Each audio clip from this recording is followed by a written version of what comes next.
சொன்னார், இந்த கேள்வி மனிதனை தவிர வேறு யாருக்கும் தோன்றாது, எந்த உயிரினங்களுக்கும் தோன்றாது. இந்த கேள்வி தோன்றாதவரை நீங்களும் மனிதனை தவிர வேறு விலங்குகள் தான்.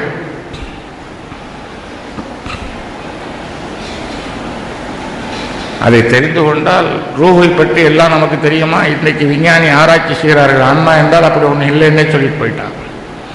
சரி, உயிர் என்னப்பா இயங்குகிறது தெரியல சார். அவ்வளோ பெரிய விஞ்ஞானம் கண்டுபிடிக்க முடியலை. அதுபோல விஞ்ஞானிகளால் கண்டுபிடிக்க முடியாத தத்துவம் தான் இறை தத்துவம். உன்னால் முடிந்த அளவுக்கு பார், அனுபவிக்கலாம்.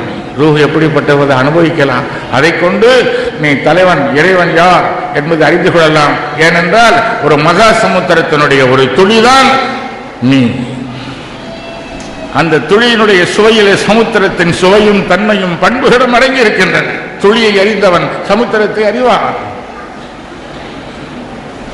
எப்படி இந்த துளி எந்த நூற்துளியும் கடைசியிலே சமுத்திரத்தில் போய் சேருகிறதோ, அதுபோல இங்கே இருக்கிற இத்தனையோ கோடிக்கணக்கான துளிகள் அந்த மகா சமுத்திரத்தை நோக்கி அதில் போய் கலந்து விடுகின்றன.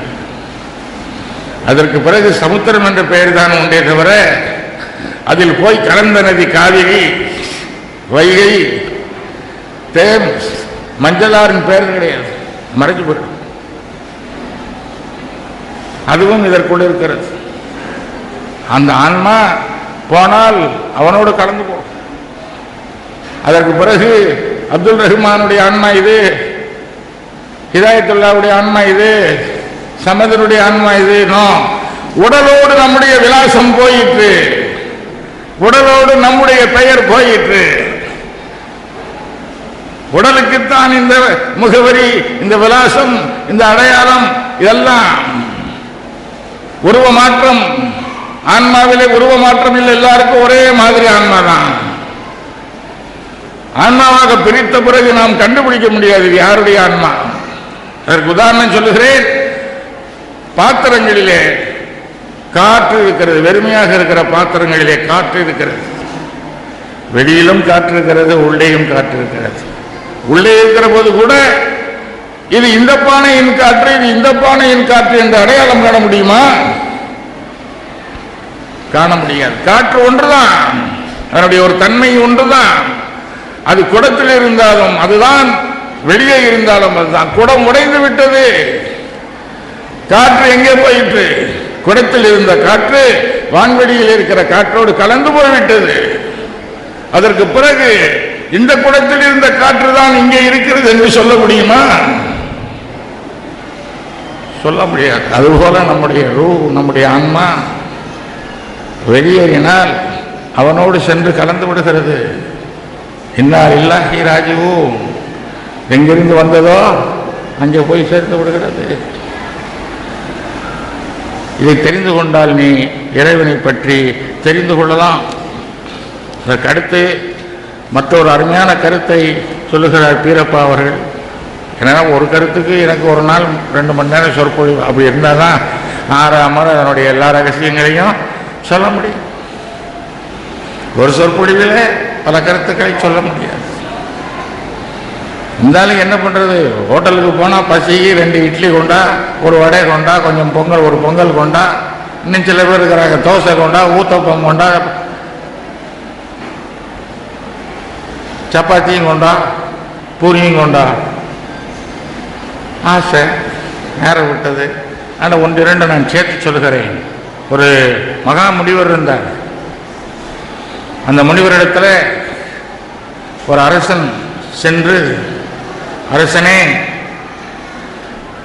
நான் இந்த நாட்டினுடைய மன்னன், நான் இந்த நாடுகளை எல்லாம் வென்றவன், நான் இவ்வளவு பெருஞ்செல்வத்திற்கு அதிபதி,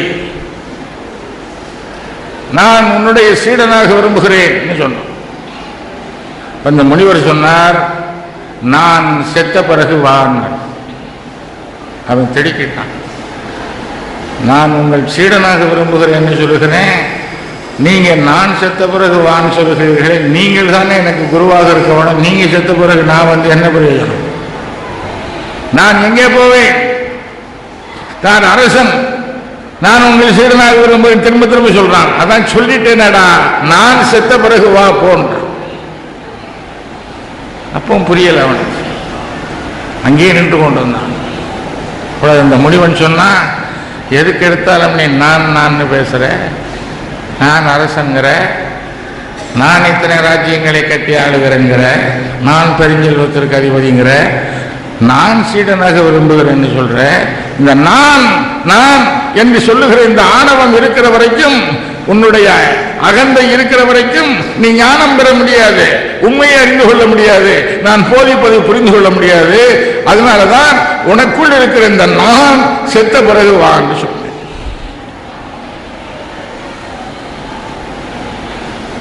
இப்ப நான்கிற உணர்வு இருக்கிற வரை இறைவனை நாம் அறிந்து கொள்ள முடியாது. ஆனா இறைவன் என்ன பண்ணா, தன்னை அறிய ஒன்று வேண்டும் என்பதற்காக அவன் கன்சுல் மக்ஃபியாக இருந்தான், மறைந்த புதையலாக இருந்தான், அவன் மட்டும் இருந்தான் ஏகனாக. அவன் தன்னை வெளிப்படுத்த விரும்பினான். ஆகையினாலே இந்த பிரபஞ்சத்தை படைத்தான். இந்த பிரபஞ்சங்களில் நாம் ஒன்று, ஒரு படைப்பில் நாம் ஒன்று, கண்ணாடி மாதிரி நம்மிலே அவன் தன்னை பார்த்துக் கொள்கின்றான். அந்த ரெண்டு என்று அதனால உண்டாயிற்று. ஒன்றாக இருந்தது, அகதாக இருந்தது, இரண்டாகிறது. இந்த ஒன்றே இரண்டாகிறது, பார்ப்பதும் பார்க்கப்படுவதுமாக ஆகிறது. நான் மட்டும்தான் இருந்தது. இறைவனாக இருந்த பொழுது நான் என்று சொல்கிற அந்த அர்த்தம், அந்த வார்த்தைக்கு அர்த்தம் நானாகி இறைவன் அர்த்தம். ஆனா மனிதன் தோன்றிய உடனே அதை என்ன சொல்றான், நான்கிறான்.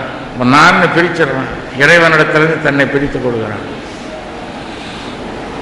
இறைவா நீ சொல்றான், அவனை பிரிச்சுடுறான். அந்த பிரிவு வந்து விட்டால் அது அஞ்ஞானம், அறிவு மறைக்கிறது. அந்த திரை உடைந்து விட்டால் இறைவனை பற்றி தெரிந்து கொள்ள மாட்டான். எனவே இந்த நான் என்ற உணர்வு இருக்கிறது, அது அழிய வேணும். அது அழிந்தால்தான் இறைவனை பற்றி நாம் தெரிந்து கொள்ள முடியும். எப்படி நஃப்ஸை அறிவது என்பதற்கு இங்கே டெக்னிக் சொல்லித்தர. அது பெருமானார் ஸல்லல்லாஹு அலைஹி வஸல்லம் அவர்கள் சொன்ன டெக்னிக் தான். என்ன செய்யணும் சொல்றார் அவர், நீங்கள் மரணத்திற்கு முன்பாக மரணம் அடையுங்கள். பரலுக்கு புரியல இந்த ஹதீஸ். அப்படியே சார் சாகிறதுக்கு முன்னாடி சாவுறது, செத்தால் தானே ஒரே மரணம் தானே, ரெண்டு சாவா இருக்குது. சாவதற்கு முன்னால் சாவதுன்னா என்ன அர்த்தம்? என்ன அர்த்தம்? நான் என்ற உணர்வு தான் வாழ்க்கை, அதுதான் உயிர்.